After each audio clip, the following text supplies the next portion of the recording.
The room fell silent as Admiral Jack Morrison walked to the center of the United Earth Defense Council chamber. His uniform bore the marks of recent battle, a torn sleeve hastily repaired, a metal ribbon slightly crooked. 50 pairs of eyes watched him, some with hope, others with pity. "The Axoni destroyed 17 of our ships at Proxima Centauri," Jack said, his voice steady despite the weight of those losses. "Over 3,000 good men and women. Our best weapons couldn't touch them." Counselor Frank Peters sighed loudly. "We're aware of the casualty reports, Admiral. What we need are solutions, not reminders of our failures." Jack nodded and pressed a button on his wrist device. A hologram appeared in the center of the room, the sleek, predatory shape of an Axoni warship alongside a blueprint of something entirely different. "Ladies and gentlemen, I propose we build this." Murmurs filled the room. The blueprint showed a ship unlike any in the Earth fleet, asymmetrical, with curves and angles that seemed to follow no logical pattern. "That's not possible," said Admiral Betty Johnson, leaning forward to study the design. "The power requirements alone would be beyond our current capabilities." Jack finished for her. "Yes, but Dr. Susan Kelly has a theory that might change that." A woman stood up from the back row. She was in her 40s, with short brown hair and tired eyes that still managed to shine with intelligence. "The Axoni quantum disruptors work by destabilizing molecular bonds," Susan explained, walking to join Jack. "We've been trying to block that energy. It's like trying to stop a flood with a wall. But what if instead we redirect it? Like a river changing course." "Theoretical physics won't save our colonies, Doctor," someone called out. "Neither will giving up," Jack replied. "We're not asking for the full resources of Earth, just enough to prove the concept." Council President Maria Ward tapped her fingers on the table. "How long would this research take?" 6 months for a working prototype. Maybe a year for a full ship." The room erupted in disbelieving laughter. "The Axoni will reach our outer colonies in 8 months," Frank Peters said. "And you want us to gamble on impossible science?" Jack stood straight, his eyes moving from face to face. "Yes, because the alternative is watching everything we've built burn." After 3 hours of debate, the council voted. Project Longshot would receive minimal funding, enough for a small team and basic resources. Most considered it a waste, a bone thrown to heroes too stubborn to accept defeat. 2 days later, Jack and Susan stood in an abandoned lunar shipyard. Dust covered everything. Equipment sat unused for decades, but the location was perfect, far from prying eyes, and with access to space for testing. "Home sweet home," Jack said, kicking at a broken console. Susan laughed despite herself. "You really believe we can do this?" "Not alone," Jack admitted. He checked his watch. "Our team should be arriving soon." On cue, a shuttle landed outside. 3 people walked in, looking around with varying expressions. Chief Engineer Paul Winters came first, a large man with a thick beard and hands calloused from decades of building ships. "This junkyard is where we're saving humanity." "Great." Behind him was Lieutenant Kate Simmons, the youngest of the group. Her test pilot credentials were unmatched, and her tactical systems expertise had saved hundreds of lives during the retreat from Proxima. Last was Dr. Alan Murphy, thin and distracted, already examining equipment and muttering calculations. His reputation in quantum mechanics was legendary, as was his difficulty working with others. "This is everyone?" Kate asked, looking around the empty facility. Jack nodded. "Everyone who believed enough to come." Paul spat on the ground. "Well, might as well get started. We're either building the impossible or dying trying." Susan powered up an old terminal, its screen flickering to life. "Project Longshot," she said quietly. Day 1. Outside the viewport, Earth hung in the black sky, beautiful and vulnerable. They had one chance to save it. 6 months passed in a blur of work, arguments, and small victories. The lunar facility transformed from an abandoned relic to a buzzing research center. Screens lined the walls with equations, and simulations. Half-built prototypes cluttered every surface. Susan stared at the latest failed test results and threw her tablet across the room. It clattered against the wall, making everyone look up. "It's not working," she said. "The math is sound, but we're missing something." Paul rubbed his tired eyes. "We've tried every material Earth has. Nothing can withstand that kind of quantum disruption." They were watching a replay of their 16th failed test.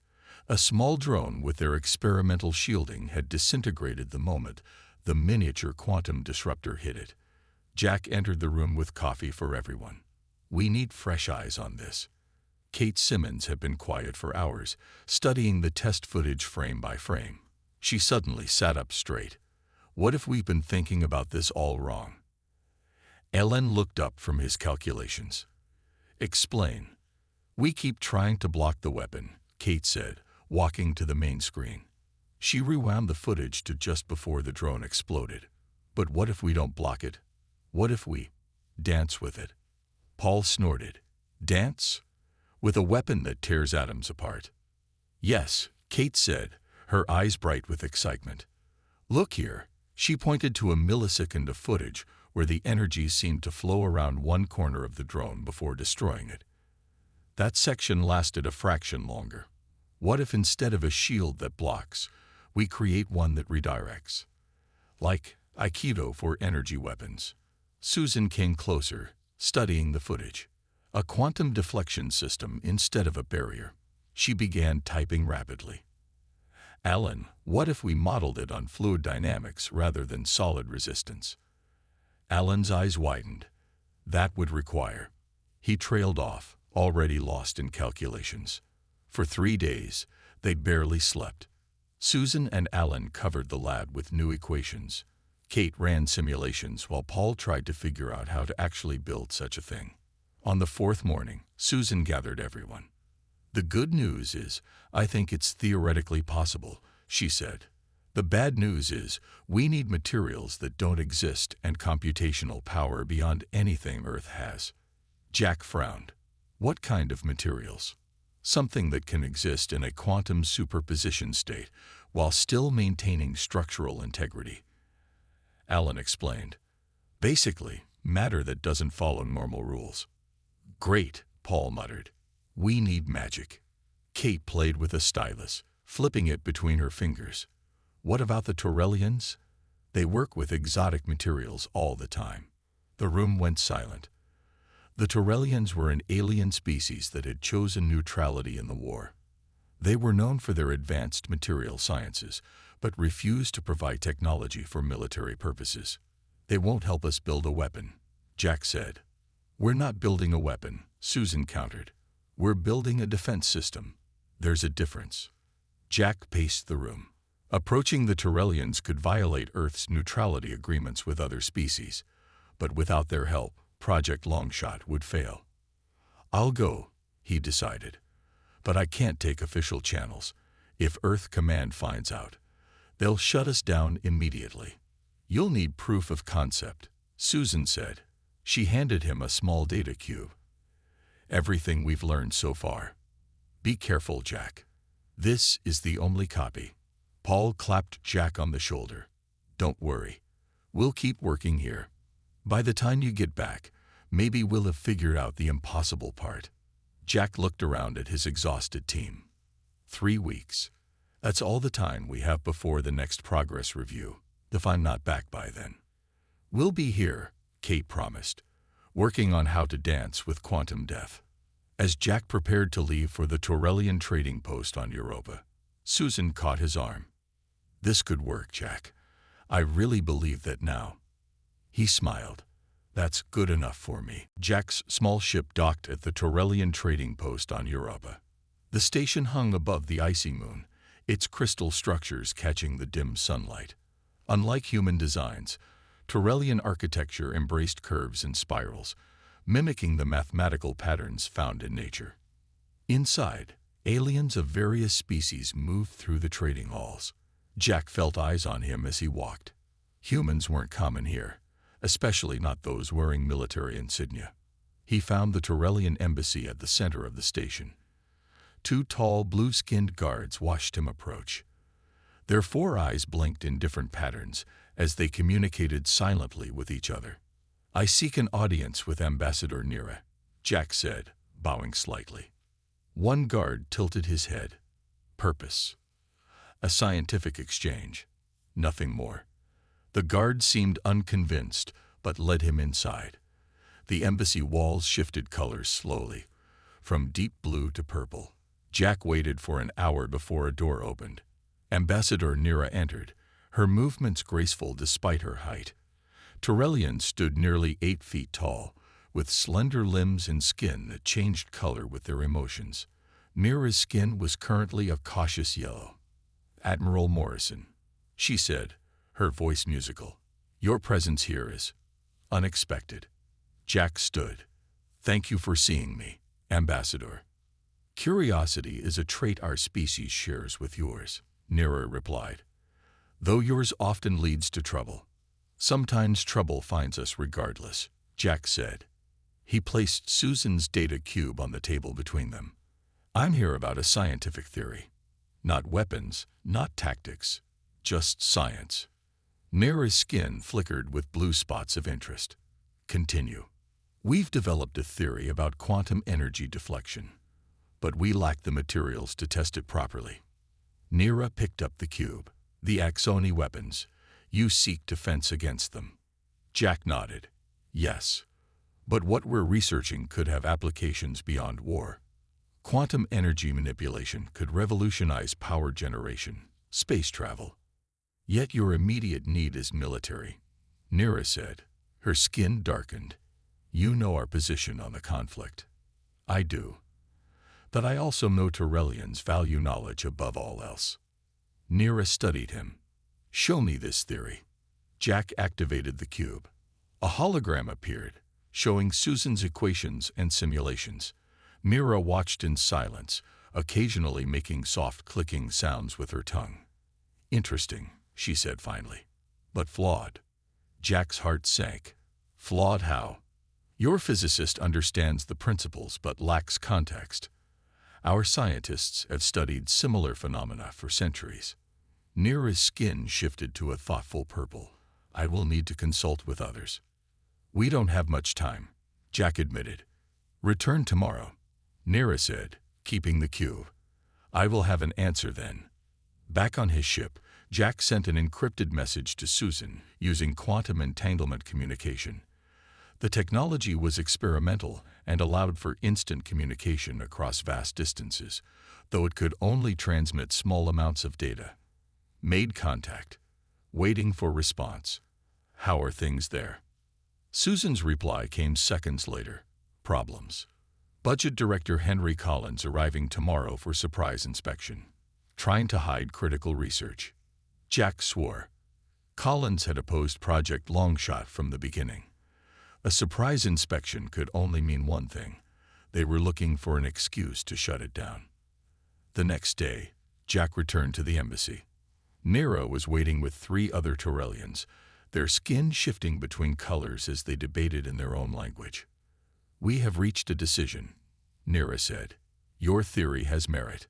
It aligns with some of our own research." She handed him a small container.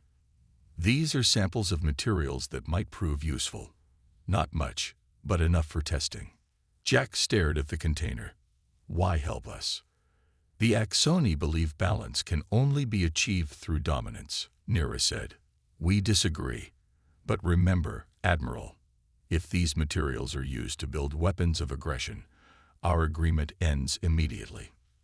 "Understood," Jack said. "And in exchange, if successful, we expect you to share the defensive technology with us," Nira replied. "Knowledge for knowledge." As Jack returned to his ship, a message from Susan waited. "Collins cut our funding by half. Team staying regardless. Hurry back." The massive hidden shipyards of Ceres buzzed with activity. What had once been an asteroid mining operation was now the most important construction site in human history. Workers swarmed around the skeletal frame of a ship unlike any ever built before. Jack stood with Earth Defense Council President Maria Ward on an observation platform. Below them, Giant robotic arms placed sections of the hull into position.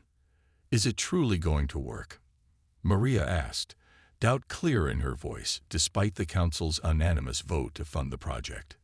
"It has to," Jack replied simply. After their breakthrough with the prototype, the council had provided everything they asked for: resources, personnel, and complete secrecy. The project had a new name now: U.S. Defiant, a fitting name for humanity's last hope. Paul Winters directed construction teams from a control center nearby. His gruff voice barked orders through dozens of communication channels. "No, not that section. The hull plates need to go on in sequence, or the quantum field won't align properly." The design was revolutionary.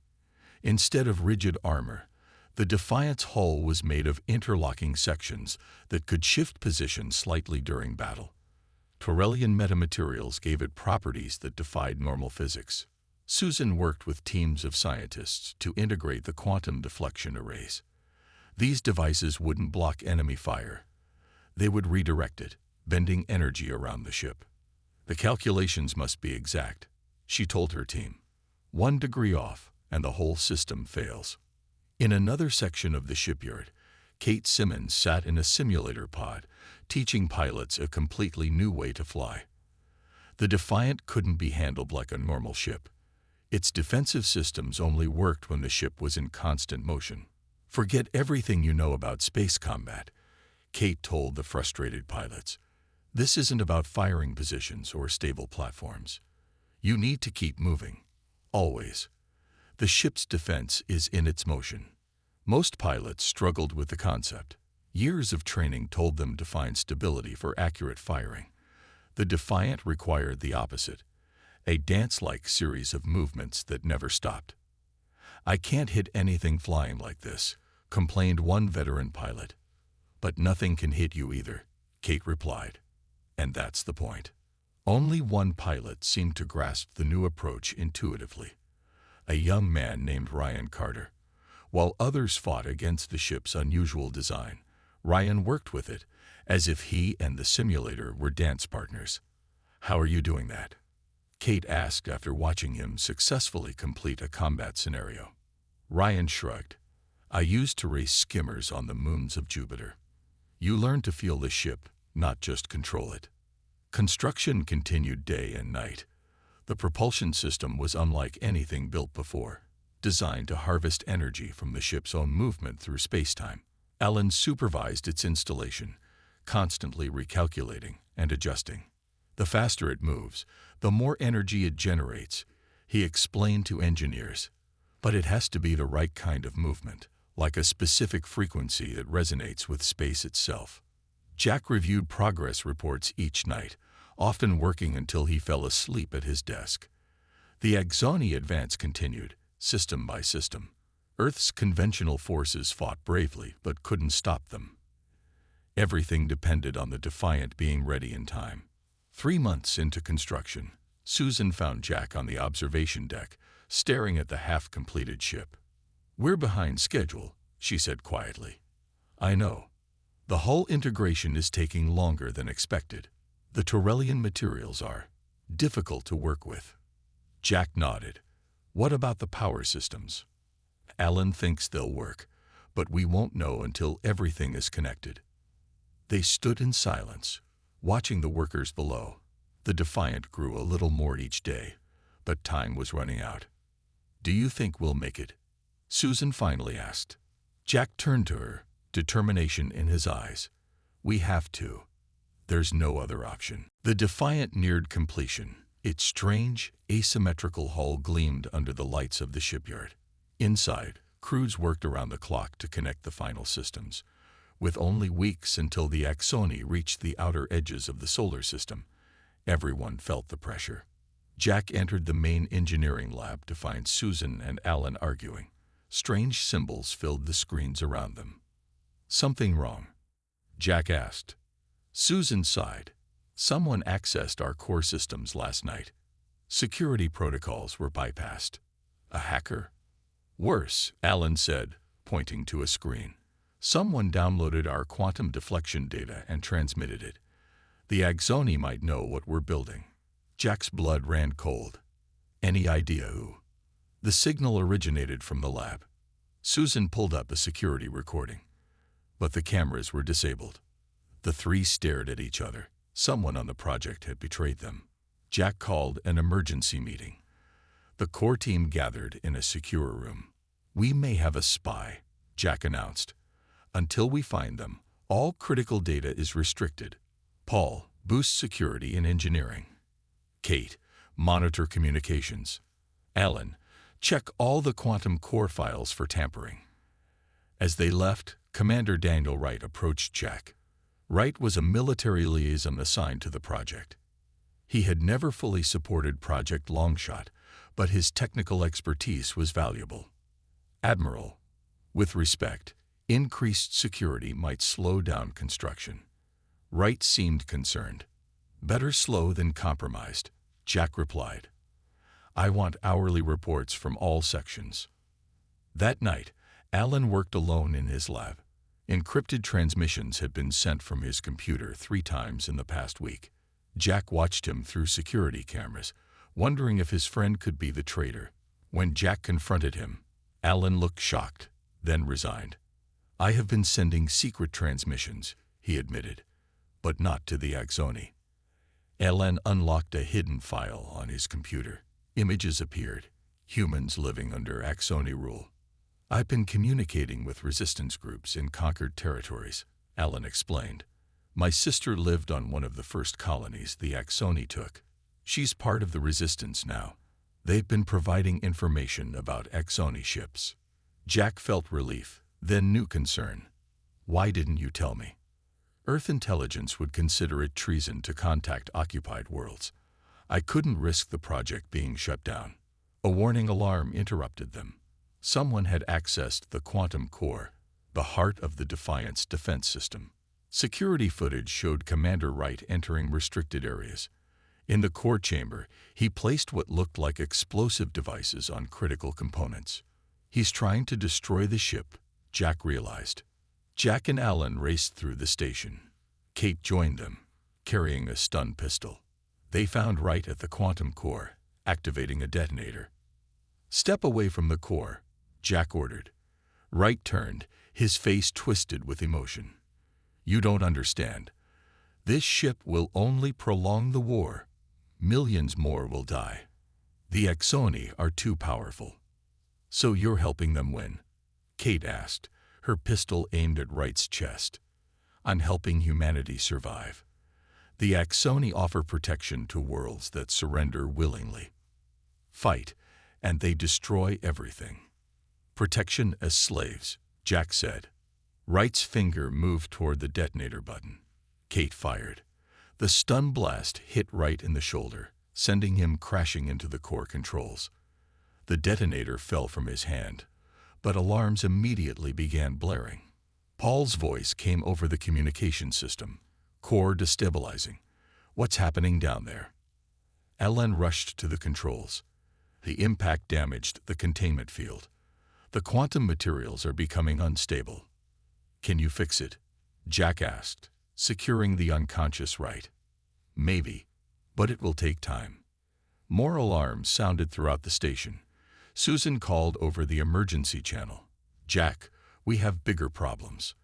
Axoni ships just appeared in the asteroid belt. They're heading straight for Ceres."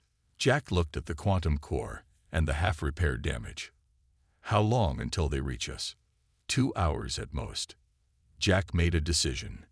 "Prepare for emergency launch. We're taking the Defiant out now." "The ship isn't ready," Alan protested. "It's ready enough," Jack replied. "We either test it now against the Axoni, or lose it before it ever flies." Alarms blared throughout the shipyard as workers rushed to evacuate. The Defiant, still missing parts of its outer hull, was moved to the launch bay. Emergency crews removed scaffolding and disconnected power lines.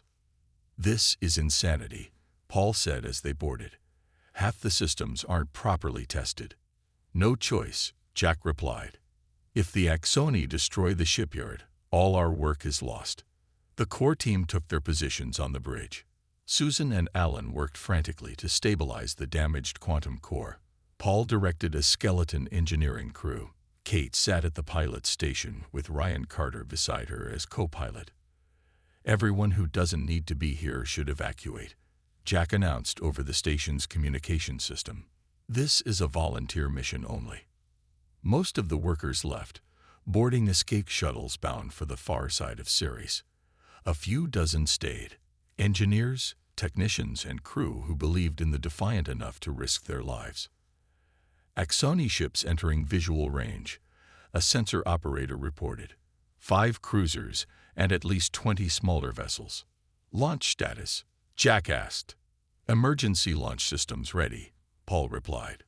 "But Admiral, the quantum deflection system is only at 40% capacity. One direct hit from an Axoni disruptor could tear us apart." Jack nodded grimly. "Understood. Launch." The massive doors of the shipyard opened to the darkness of space. Magnetic catapults activated, pushing the Defiant forward. The ship's engines fired, their blue glow illuminating the rocky surface of Ceres. "We're clear," Kate reported, setting course away from Ceres. The Axoni ships changed direction, moving to intercept. "They'd spotted us," Ryan said. "Full power to engines," Jack ordered. "Let's see what this ship can do." Kate and Ryan worked the controls together, guiding the Defiant into a spiral pattern. The ship responded better than expected, its unfinished state making it lighter and more maneuverable. The first Axoni cruiser fired. A beam of energy that had destroyed countless Earth ships raced toward them. "Quantum deflection active," Susan reported, her voice tight with tension. Everyone held their breath. The beam hit the Defiant's starboard side. For a moment, the ship shuddered. Then, remarkably, the energy flowed around the hull like water around a stone. The beam curved away into space. "It worked," Ellen shouted. "Power levels dropping," Paul warned. "The deflection system is draining our reserves faster than expected." More Axoni ships fired. The Defiant twisted and turned, its unpredictable movements making it difficult to target. Most shots missed entirely. Those that hit were deflected, but each successful deflection drained more power. "We can't keep this up," Susan warned. "The quantum cord is destabilizing again." Jack looked at the tactical display. The Defiant had drawn the Axoni away from Ceres, but now they were surrounded. "What about the Earth Defense Fleet?" he asked. "They're engaging the main Axoni armada near Jupiter," the communications officer reported. "They can't help us." Another hit rocked the ship. Warning lights flashed across control panels. "Deflection system failing," Susan reported. "We need more power." Paul looked up, his face grim but determined. "There's one option. We can reroute power from life support. It would give us enough energy to maintain the quantum deflection field." "How long would we have air?" Jack asked. "Maybe 15 minutes. 20 at most." Jack looked around the bridge at his crew. Nobody spoke, but their expressions were clear. They had known the risks when they volunteered. "Do it," Jack ordered. Paul entered the commands. Throughout the ship, lighting dimmed. The soft hum of air circulators went silent, but the power indicators for the quantum deflection system rose to maximum. "Deflection field at full strength," Susan confirmed. "Set course for the Axoni flagship," Jack said. "If we only have 15 minutes, let's make them count."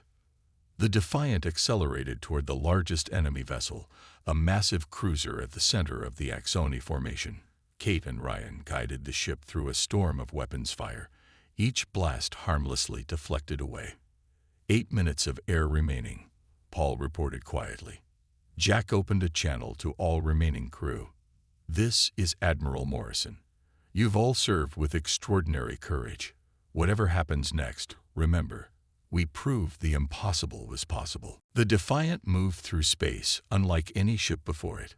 Kate and Ryan guided it in a pattern that seemed random, but followed a complex mathematical sequence Alan had designed. The ship never traveled in a straight line for more than a second. It twisted, turned, and spun in ways that defied traditional space combat tactics. 5 minutes of air remaining, Paul announced, his voice calm despite the situation. The bridge crew breathed carefully, trying to conserve oxygen. Their faces showed determination, not fear. Axoni weapons fire continued to flow around the ship's hull, the quantum deflection system working perfectly. But with each passing second, their air grew thinner. Coming alongside the Axoni flagship, Kate reported. The enemy vessel was massive, at least 5 times larger than the Defiant. Its hull was black and angular, designed to project power and fear. Hold position, Jack ordered. Ryan looked at him in surprise. Sir, we can't stop moving. The quantum deflection system. Not stop, Jack clarified. Match their course, but keep the defensive pattern. I want them to get a good look at us. Ryan nodded and adjusted the controls.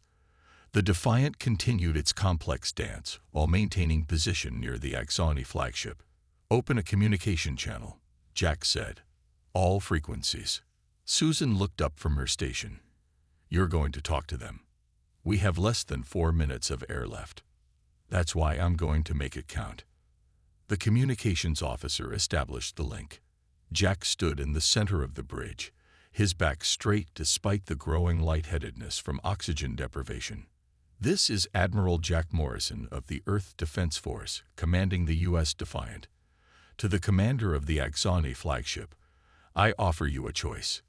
The view screen remained dark for several seconds. Then it flickered to life, showing an Axoni commander. The alien's skin was pale gray, with ridges where a human would have eyebrows. Its eyes were large and entirely black.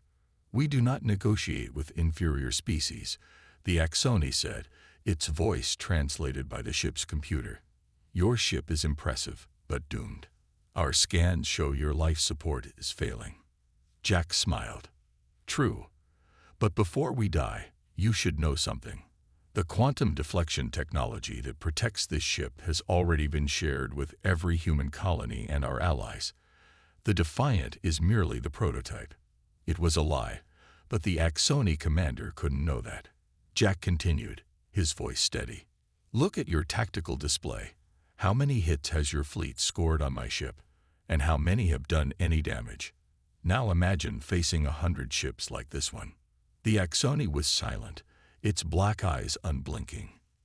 You've won 100 battles because your quantum disruptors made your ships unstoppable, Jack said. That advantage is gone now. So I offer you a choice. Negotiation or mutual destruction. The bridge fell silent. The air was now so thin that breathing took conscious effort. Paul held up 3 fingers, indicating their remaining minutes. The Axoni commander spoke to someone off-screen, its language a series of clicks and hisses. When it turned back, its expression was unreadable to human eyes. We will consider your offer of negotiation, it said finally.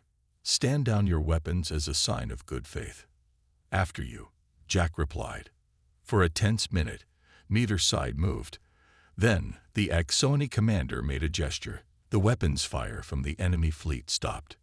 All Axoni vessels are powering down weapons, the sensor officer reported in disbelief. Jack nodded. Signal the Earth fleet. Tell them to prepare for diplomatic contact. And request immediate rescue, Susan added. We have less than 2 minutes of air left. As emergency shuttles raced toward the Defiant, Jack looked around at his exhausted crew.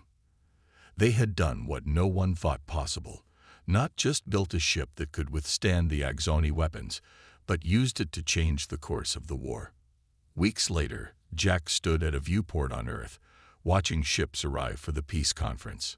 Susan joined him, holding a data pad with designs for the next generation of Defiant-class ships. You know, she said, when we started Project Longshot, I never actually believed it would work. Jack smiled. The impossible is just the possible that no one's figured out yet. Outside, the stars shone on a humanity that would now help shape the future of the galaxy. 8 months passed. The lunar lab had changed again. Half the lights were turned off to save power. Equipment was patched together with makeshift repairs. But at the center of the main room sat something new, a gleaming device the size of a small car. "Ready?"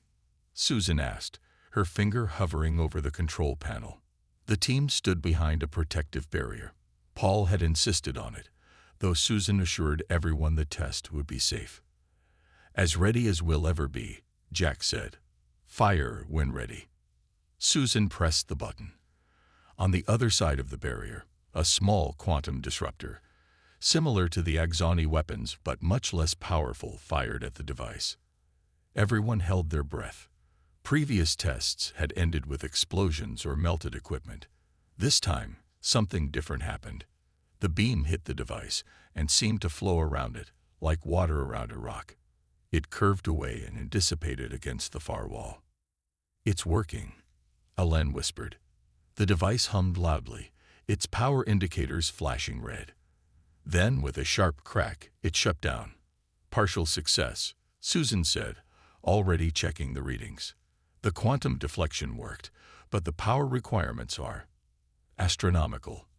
Ellen finished. "We'd need a small sun to power a full-size version." The team gathered around the data screens. The prototype had successfully redirected the energy weapon, but the power needed was far beyond what any ship could generate. Kate studied the footage. "What if we think differently again? Instead of powering the deflectors directly, what if the ship's movement generates the power?" Paul looked at her like she was crazy. "You mean like an old windmill?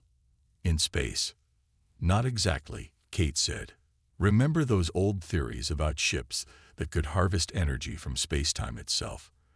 The faster you move, the more energy you create." Ellen shook his head. "Those theories were abandoned decades ago. Too unstable." "But what if that's exactly what we need?" Kate insisted. "An unstable energy source for an unstable defense system. What if the ship has to be moving, constantly changing position, for the deflectors to work properly?" The room fell silent as they considered it.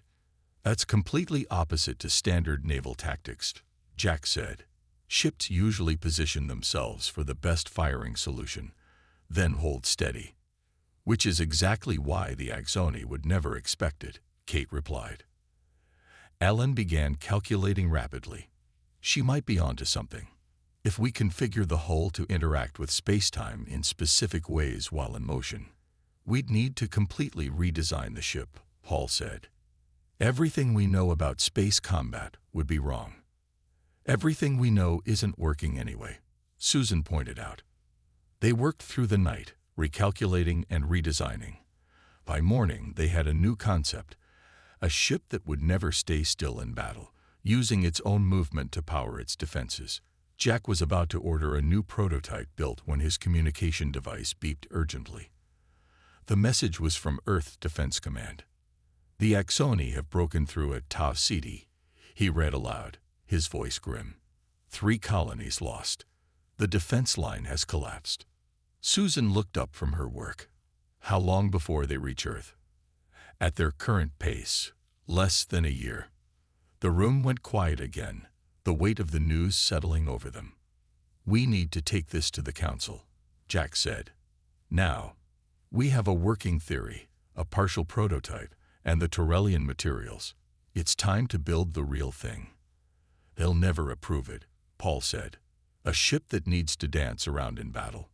Powered by theoretical physics." Jack looked at each team member. "They don't have a choice anymore." "None of us do." Kate stood up. "I'll prepare the presentation models. I'll compile the test data," Susan added.